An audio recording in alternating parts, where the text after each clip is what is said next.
Time now for a look at other news making headlines across the African continent. The United Nations saying that the conflict in northern Ethiopia's Tigray region is far from over. This is despite a claim by Ethiopian Prime Minister Abey Ahmed that troops from neighbouring Eritrea had withdrawn from the region. Now, the UN says the vast majority of the region's 6 million people have no access to humanitarian assistance. In fact, James Elder is the spokesperson for the United Nations Children's Fund, and he's just returned from Tigray. In fact, he joins us now live from the Kenyan capital of Nairobi this morning. James, thanks very much for your time on the AM report this morning. I mean, the UN reporting systematic rape and sexual violence, that it is so incredibly widespread. I want to just read from one report in the UN. It says women and girls subjected to sexual violence with levels of cruelty beyond comprehension.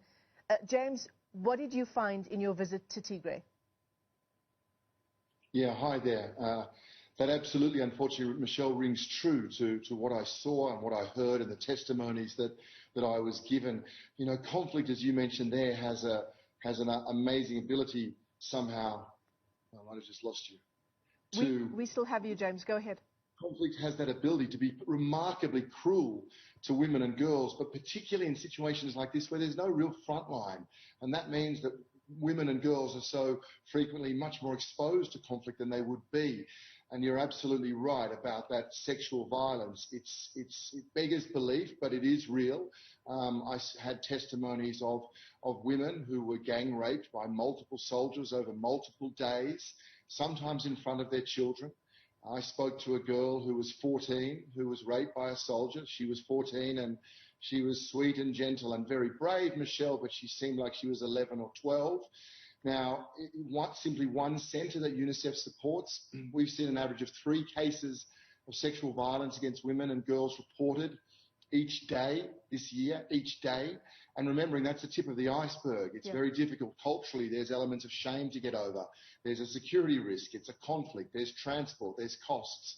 So one thing is very clear. It's happening. It's not decreasing. And perpetrators of sexual violence in a conflict are violators of international law and must be held accountable.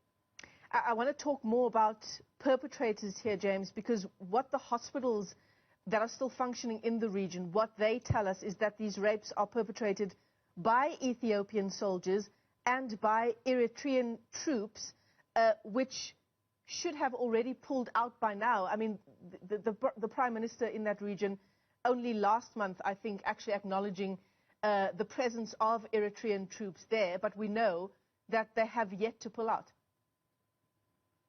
Yes, I mean, look, there's two facets there. One is, you know, UNICEF, as you know, Michelle, is impartial. We are an aid organisation, not a political one, but absolute. And those people on the ground who you mentioned giving testimonies, I mean, there are credible sources that you are referring to at hospitals and so on. Again, hospitals are a key issue because many have been damaged, many have been looted.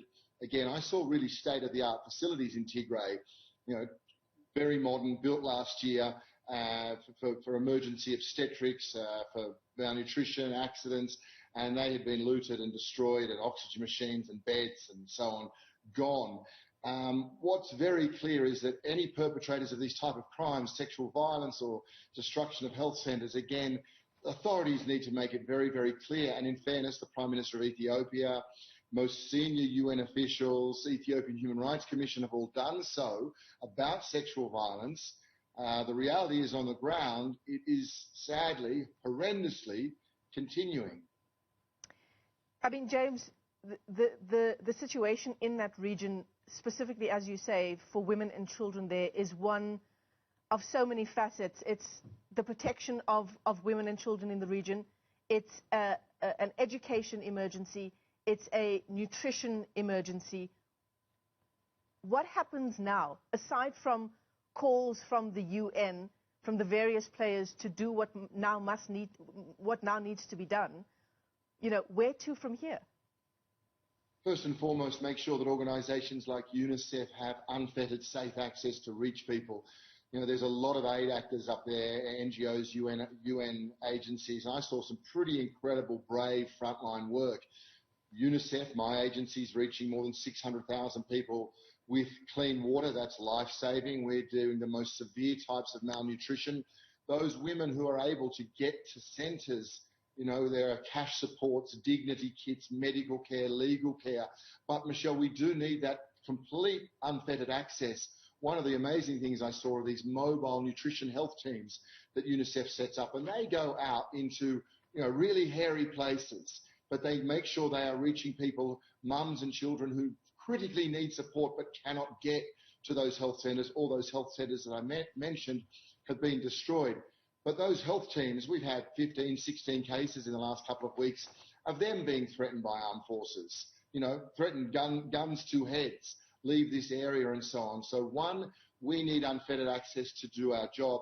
And two, of course, conflict has never been seen to be a solution. All parties need to sit down. We need days where there are moments for families to regroup, get back, enable them to plant. This, as you say, it's a nutrition crisis. They missed harvesting. This is planting season. Pretty good agriculture there, but not if you're in a camp of 50,000 people without any ability to fertilizers or water. So, James, in the midst of the disaster that you're describing to us, how does COVID-19 and its impact make UNICEF and other humanitarian organizations make your job so much harder? It's a great question. Obviously, COVID, is there. In Addis Ababa, every single person wears a mask. It's very clear and rule-orientated. I just don't think there are the masks right now. You have people in camps who previously were in rural areas and doing pretty well, I have to say, and now they're in these smaller areas, often schools again, so kids can't go to school because people are seeking refuge in them. They're unsanitary. We haven't been able to get the level of support that we would like to based on funding and security. It's impossible for people to follow COVID measures there. So it's a ticking time bomb when it comes to sanitation, be it cholera or COVID. It's very difficult, to be fair. It's extremely difficult on that population. And as we know, COVID is not going away. So the quicker we're able to get peace, to get people go back to their homes, which again means agencies like UNICEF rehabilitate those water systems that have been destroyed. If we can do that, get people back, then they have a chance, both in terms of nutrition, education, and this pandemic.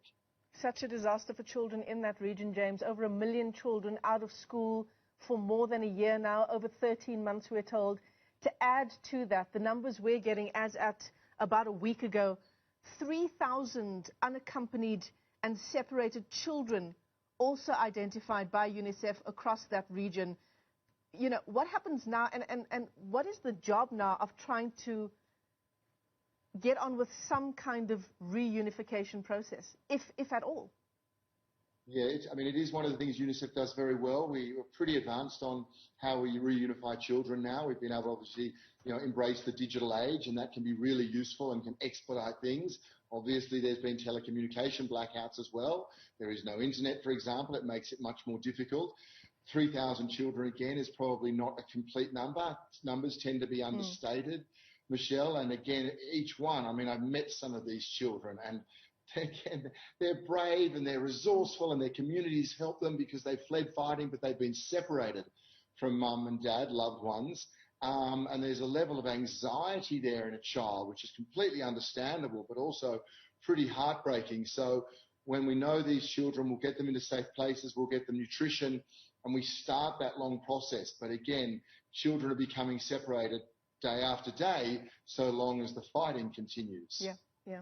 They're brave in ways they should not have to be. James Elder, that's all the time we have for this incredibly important discussion. He is with the United Nations Children Fund, in fact, having just returned from the Tigray region there in northern Ethiopia, where the conflict there continues. James, thanks very much for your time. We're told thousands of people believed to have been killed in that conflict, some 4.5 million people in need of urgent humanitarian assistance. And as James outlines the conflict there, women and children really at the brunt of some of the most horrific incidents of rape and sexual assaults taking place in that region. The Ethiopian government, for its part, says it is investigating these abuses taking place in the northern region of that country.